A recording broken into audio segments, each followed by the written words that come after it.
Hey, and we are the Coalition, loud and proud, outrage porn free, civilly disobedient media. We are in the halls, if you will, of Halitosis Hall. We're here with one of our favorite speakers, representatives, civic leaders, role models, as we just found out with a young lady, a young woman who's a page, who reached out to Representative Leonela Felix and expressed her admiration. May I ask you to come a little closer? People are babbling out here in the hall. Always loud. But you know, mixed emotions tonight. If you are a spectator like me, it was an extremely challenging evening, yet a lot of points were made, a lot of power presented by the minority caucus as well as a number of their allies in speaking to tabling effectively the LEOBOR legislation until they can get it right, or they can really, editorializing here, do the right thing, which is just to end it. It's been a long year. You've been out front fighting for this. Even today, we were reported about another situation in Pawtucket. We'll go into that some other night, where you've got excessive use of force, allegedly by Pawtucket police, and yet here we go again. So, but the most important thing: what are your thoughts? What are your plans on this? Talk to us. No, the vote is not surprising in terms of what we saw today and the folks. No. Definitely not surprising. Disappointed, of course, because it's something that you would think common sense would prevail. We all saw the murder of George Floyd. We all saw him calling for his mom when he was being knelt on, and he was ultimately killed. So we all saw it on TV. Yet today, what the House of Representatives said was that an action like that, it's okay to not fire the officer immediately. Whereas in Minneapolis, they said in one day they fired him. We decided to stand just like in New York and just leave it as is and allow an officer to keep his job. And it's disappointing. The central point that appears to be missing by, let's just call it Establishment General Assembly, is that we are one of just 13 states in the nation that even afford this extra legal protection. So somehow states that we're surrounded by have managed to survive, and quite frankly, anecdotally, a lower case of officer-involved shootings and officer-involved violence, and yet somehow there's just this death grip that they have to insist on maintaining this heinous law. What has to happen before someone understands that there should be no extra legal protection for any protected class? What needs to happen is, I think, unfortunately for some folks, it's going to have to be personal experience. And I say that, like saying in terms of, I wish it wouldn't happen, but the reality is that some folks, it doesn't matter how many personal stories you give them, how many anecdotes you give them, they will never understand that this is what needs to happen. We need to get rid of it to be able to get rid of those bad apples, as they call it, to do this. But what really needs to happen is that we need new legislators to join this room and to be able to advocate for the issues that we care about. We are in the minority in terms of progressive legislators. And even so, you saw it today with in terms of the vote.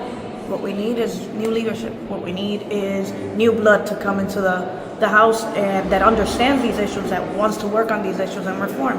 But unless people stand up and actually run for office, we're not going to get there. My first observation would be, as folks know, the Coalition Radio is primarily a libertarian organization. I'm an aggressive libertarian. So I would challenge folks who, place themselves under the mantle of liberty to understand that there's nothing libertarian, there's nothing patriotic, there's nothing freedom-oriented, there is nothing legitimate, there is nothing other than adherence to a power structure that exists in the LEOBOR legislation. Mm-hmm. So from my observation, it's not just a progressive, although progressives are carrying the torch for this mm-hmm. in the General Assembly. It's actually a simple act of freedom. Mm-hmm. Absolutely. You spoke about elections. Now, earlier this afternoon, I broached this subject. This is politics, and this is raw, hardball politics, and that's what we saw tonight mm-hmm. when a variety of amendments were tabled without a proper vote. Because ultimately, a vote speaks to the electorate as to where folks really stand. Correct. Some would call that a cowardly move. How do you feel about that amendment being tabled? I totally agree with your statement. It was a cowardly move, and it was a move they did not want to be on the record in terms of voting against this amendment.